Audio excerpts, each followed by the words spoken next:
Welcome to Energy Matters, sponsored by New Jersey Policy Institute. I'm your host, Jeanette Hoffman. Today, we're talking about one of the most important anchors of New Jersey's energy and manufacturing economy, the Bayway Industrial Complex in Linden. We're diving into what the latest NJBIA and NJIT study reveals, what policymakers need to understand, and why decisions made in Trenton will impact far more than one facility. They'll shape the resilience of our entire energy system. Joining me today is Michele Siekerka, President and CEO of New Jersey Business and Industry Association, Senator John Bramnick, and Assembly Commerce and Economic Development Chairman William Spearman. I'm here with Michele Siekerka, President and CEO of New Jersey Business and Industry Association. Michele, thanks so much for being here today. It's a pleasure. Thanks for the opportunity.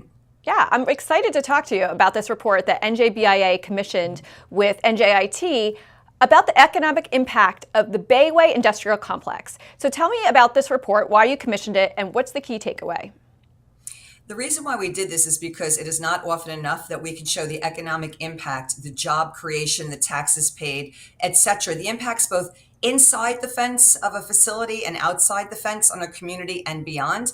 And this opportunity was perfect. 5 co-located companies, Phillips 66, Infinium, Nexpera, Linden Cogeneration, and Sunoco, fueling the region, both locally and statewide. That's great. So how does having Bayway in this huge industrial complex in the Garden State impact New Jersey's competitiveness? Oh, absolutely. I mean, first of all, this is, one of the major contributors to energy in the region in terms of what's going on at the site. But let's talk about dollars and cents. Over $21 billion total state output. About $7 billion is gross state product, right? That's about 1% of New Jersey's economy. Think about that. 1% of our economy coming out of this co-located site up in Linden.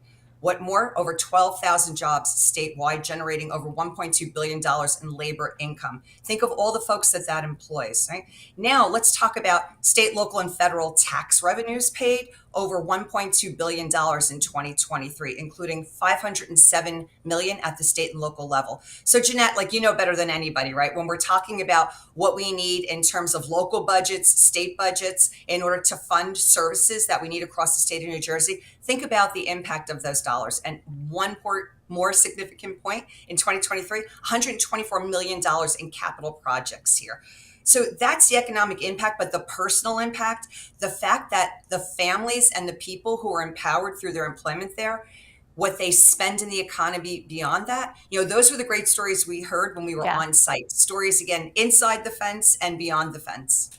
Right. And so over 12,000 jobs, am I right? The Yes. Bayway, yeah, that's huge. That's a huge impact. But as you were saying, the benefits also cascade to many Main Street businesses across our state. So what does the data say about how small businesses are impacted?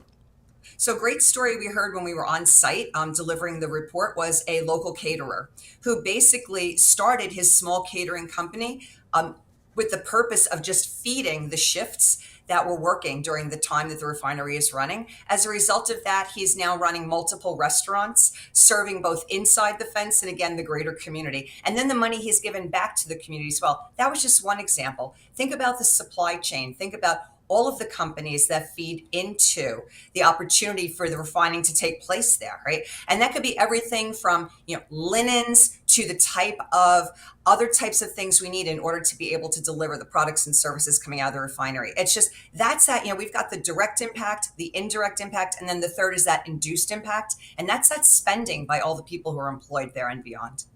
That's massive. So we're coming off the heels of a gubernatorial election where we discussed energy policy and environmental policy. What do you think is the broader policy significance and takeaways of this report on the Bayway Industrial Complex? Sure. What we keep saying consistently, business at the center.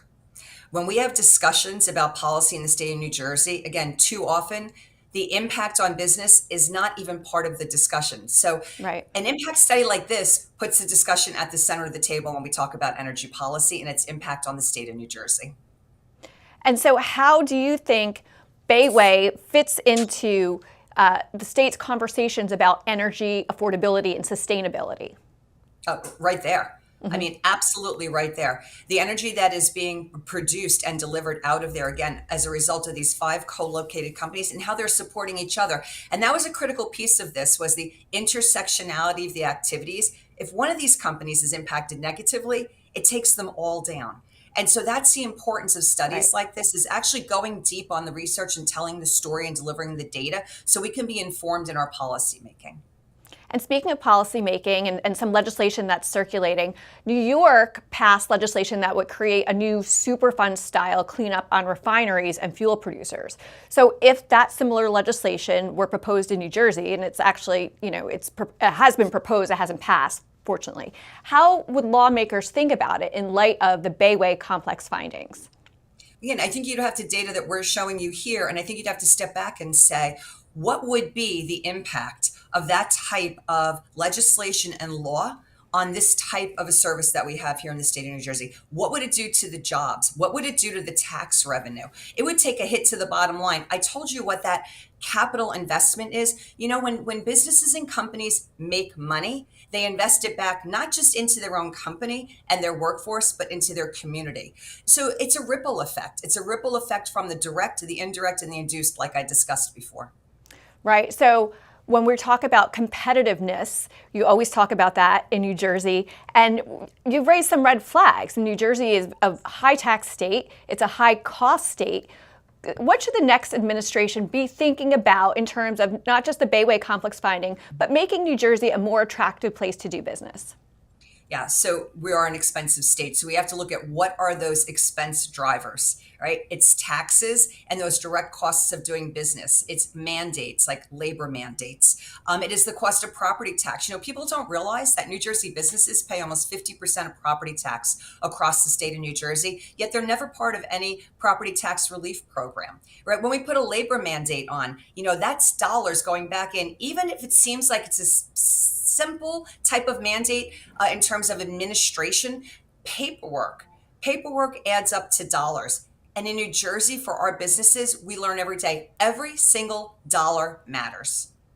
Well, you bring up some really good points, and I look forward to talking to you soon about this. Have a great holiday, and we'll talk to you soon. The same to you. Thanks so much. Thanks, Michele.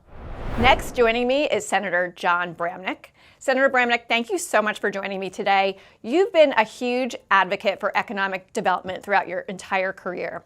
As you know, New Jersey Business and Industry Association, in partnership with NJIT, recently came out with a study about the Bayway Industrial Complex and the massive economic output that they contribute to New Jersey's economy. So what does this mean for your district? I know it has a huge impact in Linden and Rahway, but what about the communities in your district? How does such a big economic engine like Bayway impact your district? Well, it creates jobs, and we know how important it is to have Bayway. I've toured Bayway numerous times during my career in the Senate and the Assembly. And this not only creates jobs, but it's technology in New Jersey. And to recreate something like Bayway is close to impossible anywhere else. So we don't want to try to chase them out. And government in New Jersey is really good at chasing out businesses like Bayway because of regulation, taxes, and a feeling that they're always under pressure by the government as opposed to government being their friend. So hopefully the message will be, we want you here, we need you here, and you are an incredible engine for the state of New Jersey. That's a really strong message. But, some environmental advocates are pushing for a rapid phase out of traditional fuels. And we also saw that in Governor Murphy's Energy Master Plan. What do you think about that? And how do you believe policymakers should incorporate this important study's data when evaluating our long-term energy strategies? Everybody loves the concept of green energy. Everyone loves clean energy. The question is, can you get there, and when can you get there? The master plan, I think, picks 2035 as the end of fossil fuels, despite whether the technology can do it or not. So practicality makes sense when you're talking about energy. Unfortunately, my friends sometimes across the aisle believe that you can just do it without economic consequences. I believe in climate change, but I don't believe that you can serve all of the businesses in the state of New Jersey or the homeowners with the policies that have been set forward by the Murphy administration or prior administrations. It has to be practical. You need a myriad of energy sources. You need fuels and throw in there green energy. But, this extreme policy that's come out of Trenton is not only costly, but businesses just can't come here because there's not enough energy supply, and the future doesn't look good if you're going to have an extreme policy. Absolutely. And as we know, energy was one of the number one issues in this gubernatorial race because of the high cost of energy. Now, incoming Governor Mikey Sherrill has promised to freeze energy costs and lower them, hopefully, on day one. What would you say to her about, Governor Murphy's 2024 Energy Master Plan and what her administration should do going forward? Well, just be practical. Use what my dad used to say, use common sense. And you put together a reasonable plan where you mix in green energy, but you keep natural gas. You look at nuclear fuel as an option. Just be reasonable and use common sense. I have a funny feeling that my friends across the aisle got that message, that you can't just go with green energy and windmills. It's just not going to work. So I think they got the message, not through the election, but through high energy costs. Absolutely. Everyone's feeling it, including New Jersey businesses. And one thing that NJBIA has warned about in this study and in previous communications is that New Jersey risks losing major employers due to high operational costs like taxes, like energy, regulatory burdens. So what red flags does this raise that you think the legislature should address in 2026? Well, when new businesses look at possibly moving to New Jersey, one of the main questions they have is there enough energy, especially with respect to AI and warehousing. So the legislature has to take the lead here and send a strong message to the governor's office. We need to make sure that businesses understand that there is a supply, that the cost is reasonable, and all of those other factors, regulation and high taxes, we also have to stand up and make sure that the front office knows that we need all of that to be in moderation. But specifically, this energy supply and the cost of energy has to be on the front burner. So hopefully, we do have three branches of government, and now I think the legislature got the message about energy, so I think we'll be pretty strong. Well, I hope that's the case, and we look forward to talking to you. Have a great holiday weekend, and we'll talk to you soon. Thanks, Senator. Thanks, Jeanette. Appreciate it.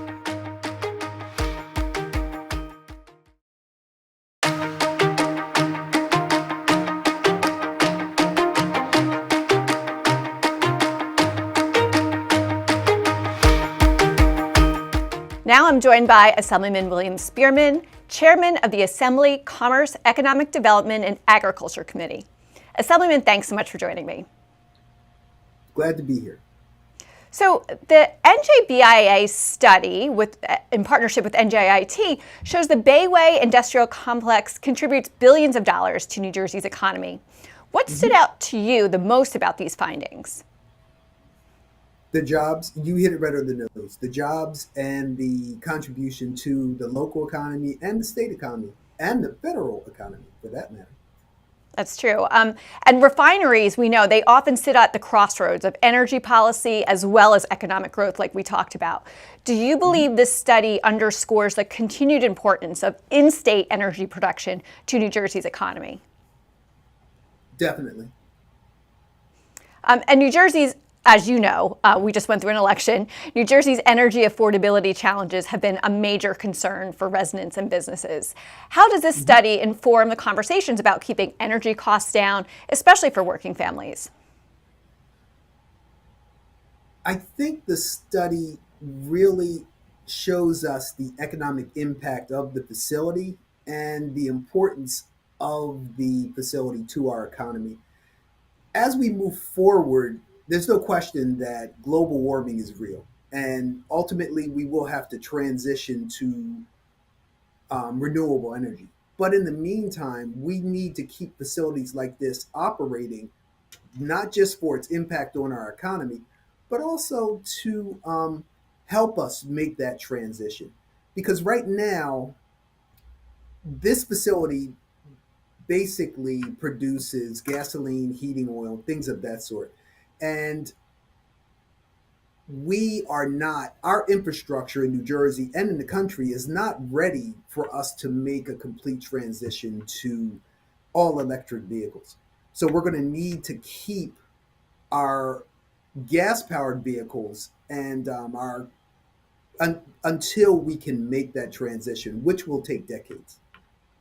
Yeah, and to that point, you've spoken about balancing our clean energy ambitions with reliability and sustainability, affordability, all those things. Did this report change or reinforce your view on the role of legacy energy infrastructure and how it plays in ensuring our grid stability in New Jersey? Right. I think this report shows how important this, how important fossil fuels are to our economy right now. So, yes, we would like to have all renewable energy. We'd like to have all electric cars. We'd love to have no fossil fuels being burned so that we have something to pass on to our children. But again, as I said earlier, the transition will take decades. And in the meantime, as we transition, we need to continue to use the facilities that are here now, allowing us to use our vehicles. And we're coming into a new administration, so incoming Governor Mikey Sherrill will have a new PPU and conceivably a new energy master plan. Do you believe that this study strengthens the case for a more comprehensive statewide energy master plan that balances climate goals with economic realities? Absolutely, absolutely.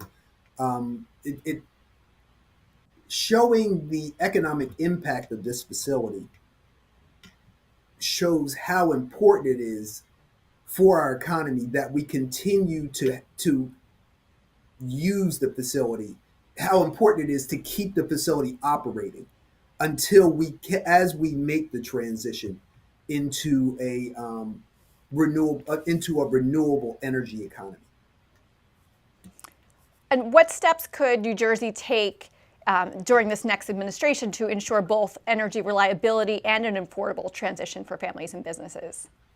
Well, that's where I think we need to bring together the experts to talk, to come up with a comprehensive plan to make that transition. There are no simple solutions. You can't wave a wand and change to all clean energy right away. You can't wave a wand and put the electric infrastructure in place to support electric vehicles throughout the state. It's going to take, as I said earlier, decades to make that transition. And it's important that we not only continue to have the facilities that are supporting our economy right now, but it's important to train the people who are working on this facility and others. What did you say? You called them legacy energy facilities? Right. It's important that we train those legacy energy employees for the new economy so that we don't lose that economic impact as we make the change.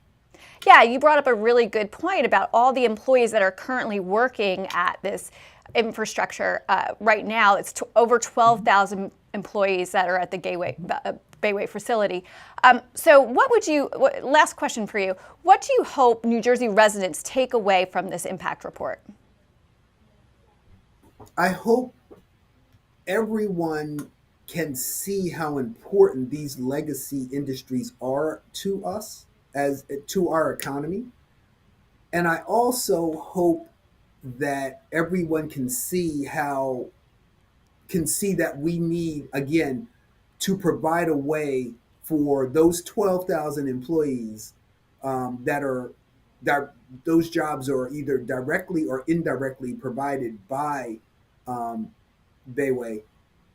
I hope people can see how important it is that we help that population to transition into the new energy economy. We can't leave anybody behind as we move to cleaner energy. We have to make sure we bring as many people along as we can to that new energy economy.